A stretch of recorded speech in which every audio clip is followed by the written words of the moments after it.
The Life of Mary Baker Eddy by Sibyl Wilbur. Chapter 6. Illumination and Backward Turning. In threading the labyrinth of a mind to find its starting point upon a new phase of existence, it is frequently most difficult to lay hold of the silken clue which guided it to the gateway out of a maze of turnings. Every life has its moments of revelation, when it would seem proper to start away upon the higher adventures of the soul. But seldom does a human being go forward without hesitation, leaving the past with its thousand detaining hands by an irrevocable decision. Having received the vision, beheld the clear trail of a path up the mountain, the pilgrim soul, with mystifying impulses which it cannot itself understand, obeying instincts which lie too deep for scrutiny, will almost invariably turn backward on the road of experience to re-embrace its worn-out illusions and weep at its old tombs. Finding the old life and its associations as disappointing and unprofitable as ever, it will agonize once more over its mistakes, and putting them off again, one by one, will back away toward its future, with face set miserably upon the past. Not until the past smites him will the pilgrim, with a sudden realization of himself, turn right about and rush for his mountain. Now he must search again for the path. His search may be weary and performed in humility, but the path, once found, will never again be forsaken for that pathless wilderness where each human being experiences doubts and despairs. When Dr. Patterson removed from Groton, he engaged board for himself and his wife at the home of Mr. and Mrs. John Herbert at Rumney Station. The house was a substantial frame dwelling of the colonial type, with comfortable chambers looking out upon broad lawns. The family life at first appeared to be as broadly harmonious as the fashion of its dwelling. Mrs. Patterson's invalidism, however, soon aroused comment among the frequenters of the home. As the frail, delicate woman had been criticized by the thoughtless mountaineers of Groton, who in their rugged health believed the handsome doctor to be a martyr to the whims of an exacting invalid, so in Rumney she was criticized by the gossiping ladies of the boarding house. If Dr. Patterson, obedient to his better instincts of courtesy, picked up his wife's handkerchief or readjusted her shawl, they were jealously observant.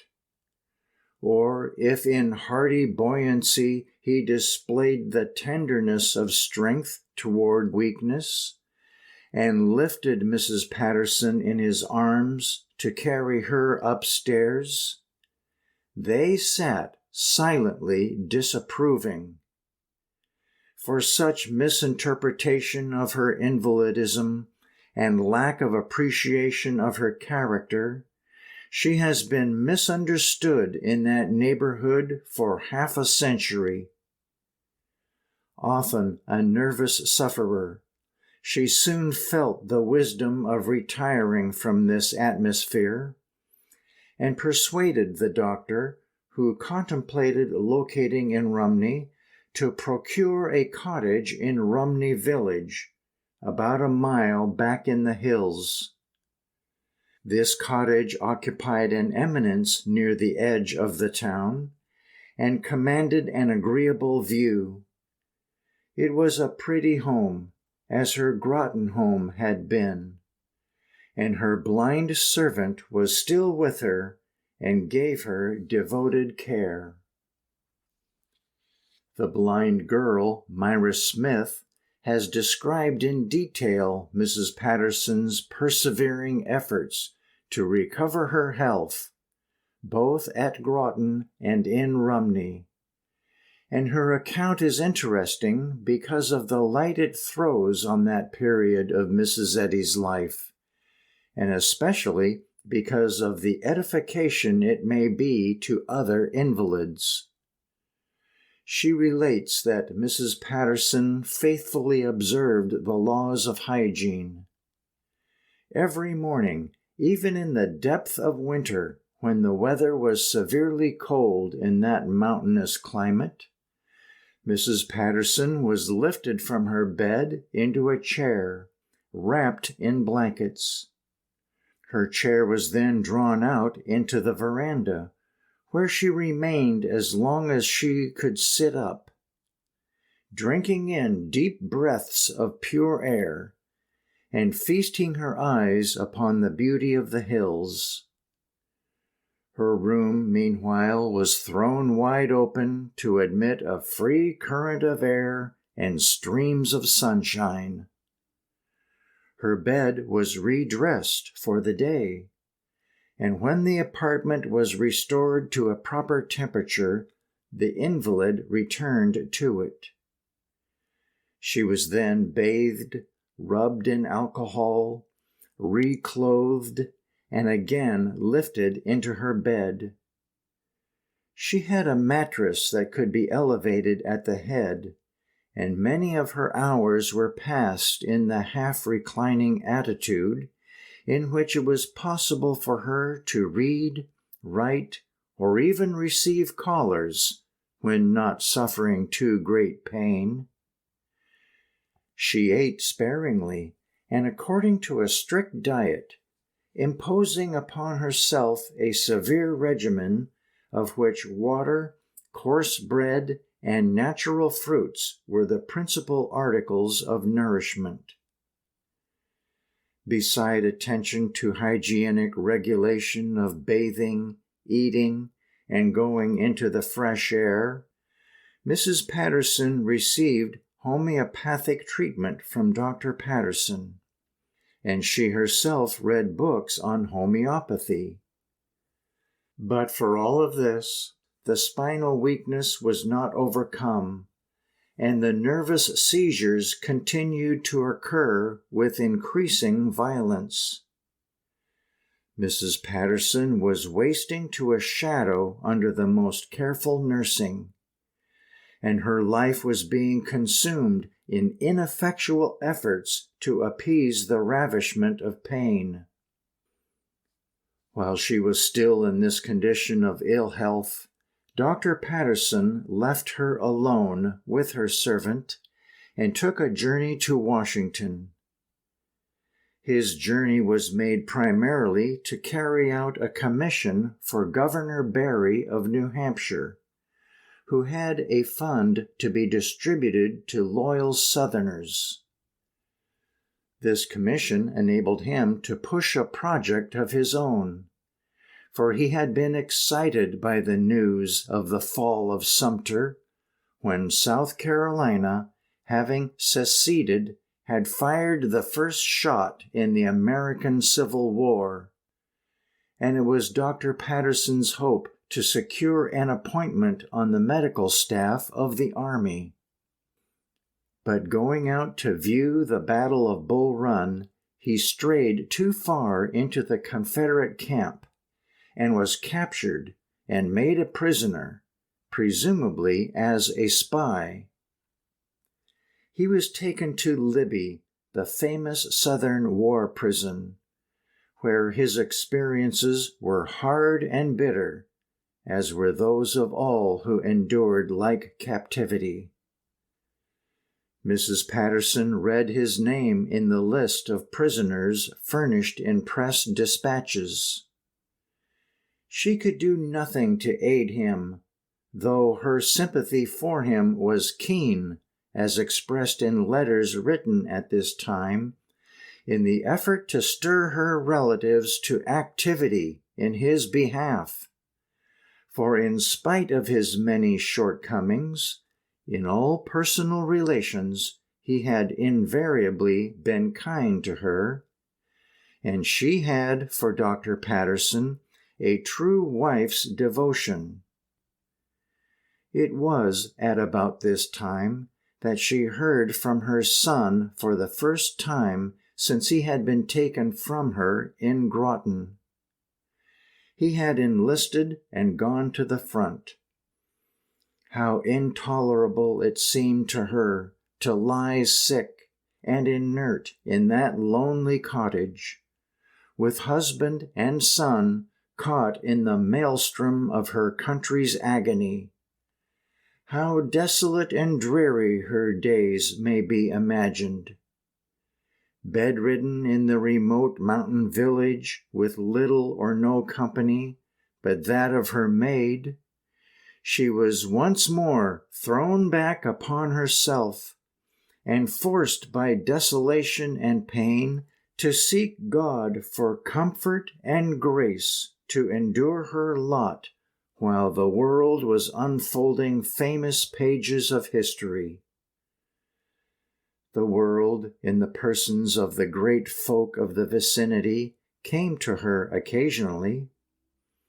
Her maid remembers the grand airs, the rustling garments, and the consequential stir created by the calls of certain great dames who kept up the punctilious formality, if not neighborly charity, of remembering what was due Mrs. Patterson, born baker, also sister of the wealthy Mrs. Tilton. But these intrusions of the world were few and far between. Meantime, Mrs. Patterson read her Bible day by day.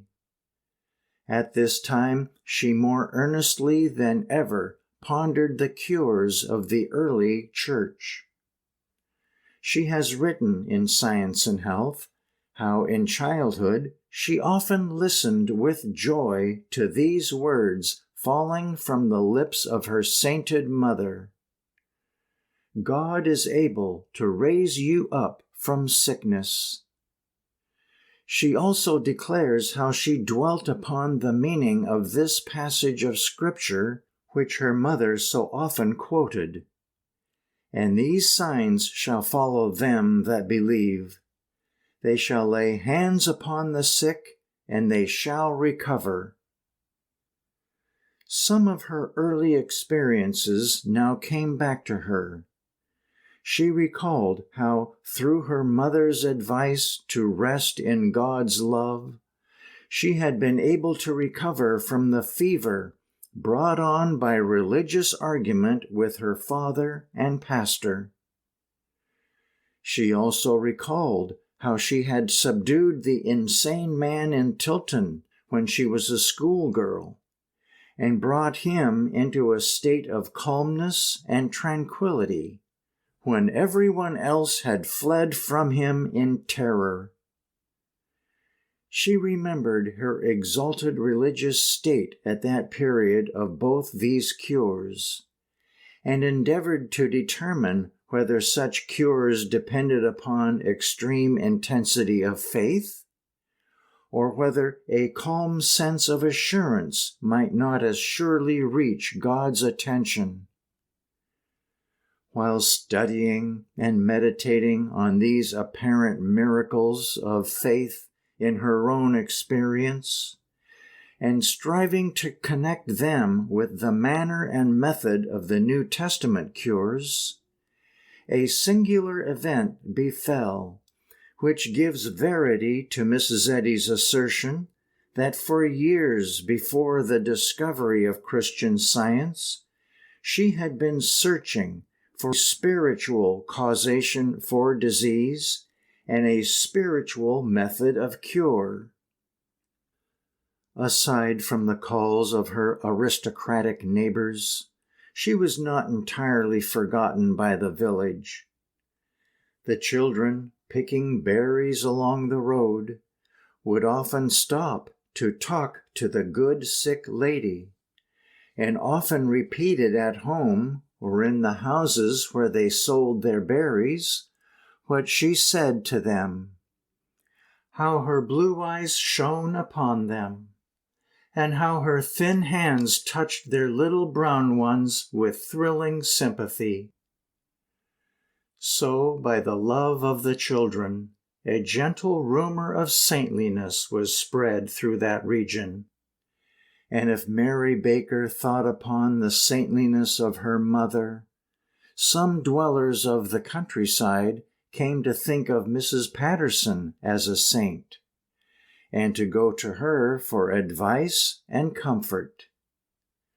Among those who sought her aid was a mother carrying her infant, a child whose eyes were badly diseased. The mother was a simple working woman, so simple that she could still believe there was a relation between piety and power. She wept as she laid her babe on Mrs. Patterson's knees and implored her to ask God to cure its blindness. Mrs. Patterson was touched by the woman's faith and the child's apparent need. She took the babe in her arms and looked into its eyes. She saw they were in such a state of inflammation that neither the pupil nor the iris was discernible. She reflected that Jesus had said, "Suffer the little children to come unto me, and forbid them not." Who, she asked herself, has forbidden this little one? Who is leading it into the way of blindness? Mrs. Eddy has stated that she lifted her thought to God and returned the child to its mother, assuring her that God is able to keep His children. The mother looked at the child's eyes, and they were healed. This apparently miraculous happening struck awe to Mary Baker as well as to the mother. Here was a clear manifestation of God's eternal laws of health, made to the mind and consciousness of Mary Baker. She had invoked God's mercy and power, and the response had come almost instantly. She believed, and yet was bewildered. Here was vision, apocalypse. God had healed the child, and despite that fact, she was still enchained with pain. She had understood for the child, but could not, as yet, understand for herself. She had by chance struck the harmonious chord, and a spontaneous healing had resulted. She saw there was a path out of her wilderness, but its beginning for her own feet was not clear. The detaining hands of the past and experiences she was about to go through were to impede her progress toward the clear understanding of truth. During the previous autumn, Dr. Patterson had been much interested in circulars describing the healing powers of one Phineas P. Quimby of Portland, Maine. This Quimby had a peculiar reputation. To some minds, he was a charlatan, nothing more, a man who had learned some tricks of mesmerism by which he amazed the hearts of the ignorant. To other minds, he was a humane, self-sacrificing man of rare endowments, who through abstruse study had become acquainted with secret laws of nature, by which he was able to restore the sick to health. From time to time, the newspapers printed accounts of him, now ridiculing him and now extolling him. Dr. Patterson had been inclined to take a favorable view of him and defend him against derision. Being himself unable to cure his wife as he had confidently expected to do, he felt much interest in the accounts of Quimby's cures. It did not matter if Quimby were a mesmerist or a spiritualist, or if he transmitted magnetic currents. The thing was, he cured. People went to him and got well. It was very much in this matter with Dr. Patterson, as in all the affairs of life, a case of low here, low there. So the doctor had written Quimby in the fall of 1861, telling him that his wife had been for many years an invalid from a spinal disease, and that having heard of his wonderful cures, he desired to have him visit her. Or if Quimby intended to journey to Concord, he would carry his wife to him. Quimby replied that he had no intention of making a trip to Concord, that he had all the business he could attend to in Portland, but that he had no doubt whatever he could effect Mrs. Patterson's cure if she would come to him. Dr. Patterson, however, had, as has been related, projects of his own, which more and more took possession of him as he read the news of Lincoln's inauguration and the call for troops to defend the Union. He was full of his proposed trip to Washington and the preliminary visit which must be made to Concord. These plans required all the funds and energy he had to bestow. Mrs. Patterson read the Quimby letter with its closing assurance many times. She asked herself often if it were not possible that this man withheld his real experiences from his public circular because of their sacredness. If it were not likely that by piety and prayer, rather than by mesmerism, he had learned the power of healing. This was a perfectly consistent speculation, for from her childhood, from the days of her studying with her brother, and later with her pastor, she had been taught to look for a law of cause and effect. Now here was a man healing, she reflected, and there must be a law to govern his cases. Moreover, it was natural to her to take the religious view, that this law was only understood through revelation, and to credit Quimby with having received the revelation. She was a sincere Christian, and believed healing without medicine must be done by God. Still, it was the law she sought for. It was not enough for her that here and there a miracle of piety could be performed by those who gave their lives up to prayer. She had come to understand that where the Hebrew prophets had occasionally and sporadically made God's will prevail in a so-called miracle, Jesus of Nazareth had never failed in invoking health and sustenance. He had cured the most desperate diseases with the same readiness as the mildest. He had blessed the poor, food and abundance had been found to feed the multitude. Yet here she, Mary Baker, lay on a bed of pain and in sore need of means.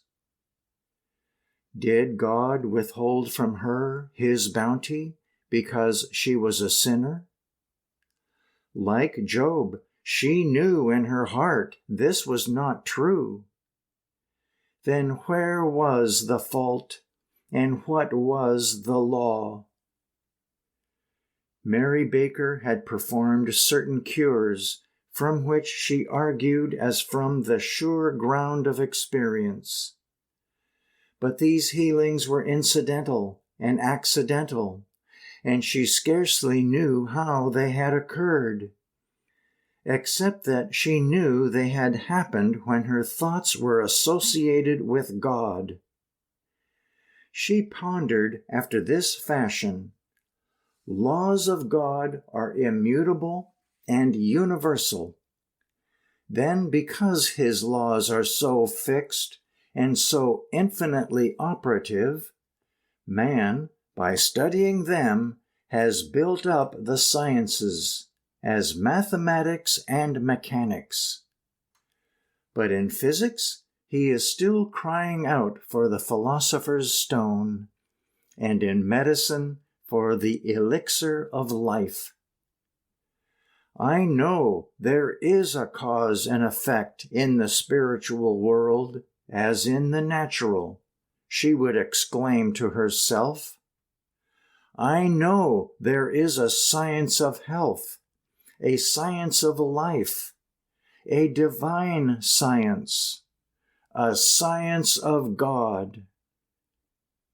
But it did not enter Mary Baker's mind in that hour that by this assertion she had declared herself the discoverer of a great truth, that by this affirmation of faith she had pledged herself to find the way and prove what she had declared. She was to herself only a woman in extremity, hungering for truth. In Portland, Maine, was a man whom she now began to endow with her own faith. If she could get to him, she would question him and find out if he had come close to God's heart. If he had, how humbly she would beg him to teach her and guide her, and how joyfully would she follow. In May of 1862, she wrote a letter to Dr. Quimby, a letter which doubtless surprised that gentleman.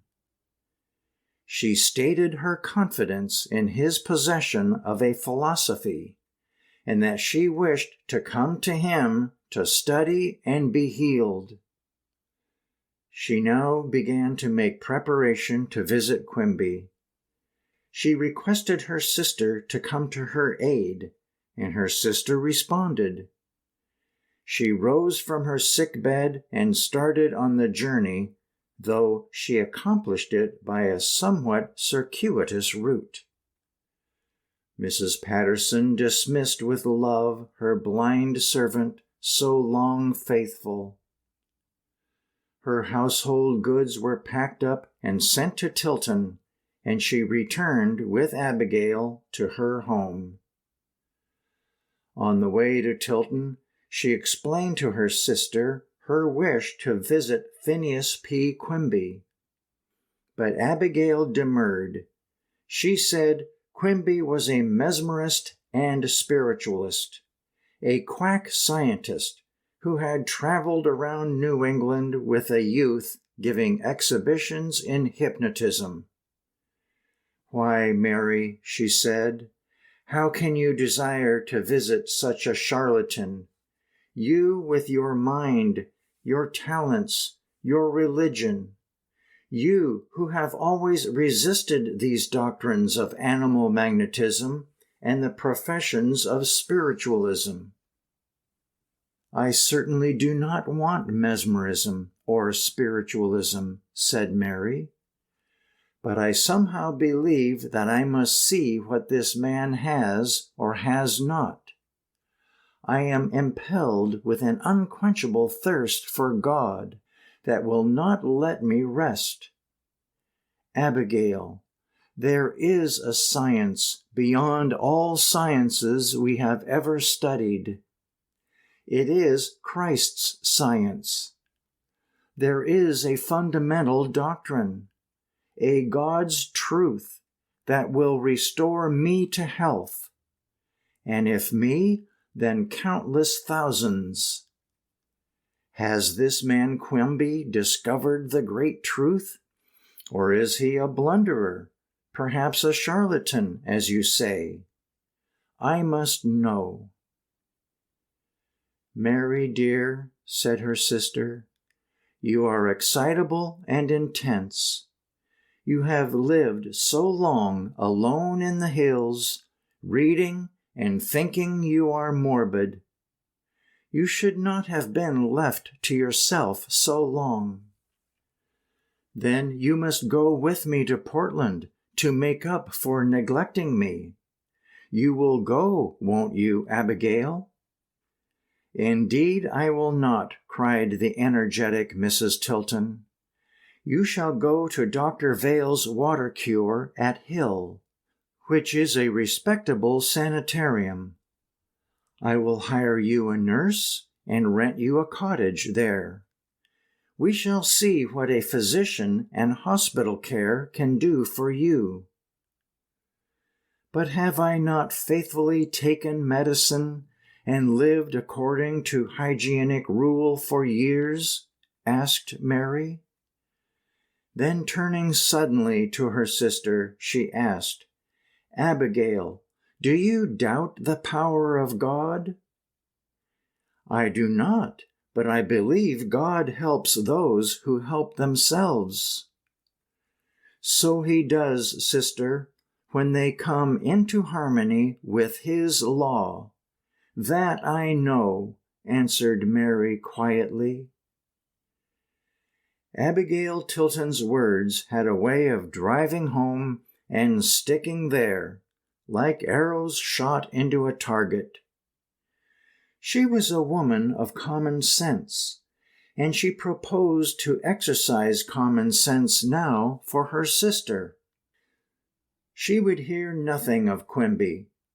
When Mrs. Tilton had employed a young woman named Susan Rand to go to Hill with Mrs. Patterson, had engaged a conveyance to carry her there comfortably, and had instructed the driver to be most careful with his charge, then she supplied her sister with funds sufficient for her stay, felt that she had performed her duty, and washed her hands of the event. Mrs. Patterson arrived at the sanitarium exhausted with the journey. The driver lifted her out of the carriage rudely and set her upon her feet upon the ground. Mrs. Patterson turned and sped up the steps like a deer, collapsing in the waiting room of the hospital. The utter misery of that collapse was like death settling down upon her. Thus far, she had come in her belief that God was going to help her, and to help her now. But here God seemed to be forsaking her. She could only reiterate to herself in gasping weakness, I know God can and will cure me, if only I could understand his way. But she was in the midst of the doctors again, who believed in quite different agencies. She must now submit to the water cure, the fad of the period. They carried her to one of the little cottages and instructed her attendant in the system of nursing prevailing at the water cure. For several weeks, the treatment was continued with little result. Mrs. Tilton's common sense was failing its purpose once more. Then Mary Baker asserted her family spirit. She wanted to go to Portland to see Quimby, and she determined she would go without further discussion. She wrote him in August that she would try to come to him, though she could sit up but for a few minutes at a time. And she asked him if he thought she would be able to reach him without sinking from the effects of the journey. Quimby replied so encouragingly that she completed her arrangements. Mrs. Patterson arrived at the International Hotel, Portland, in October 1862. Here in this hotel, Dr. Quimby, doctor by courtesy only, had his offices.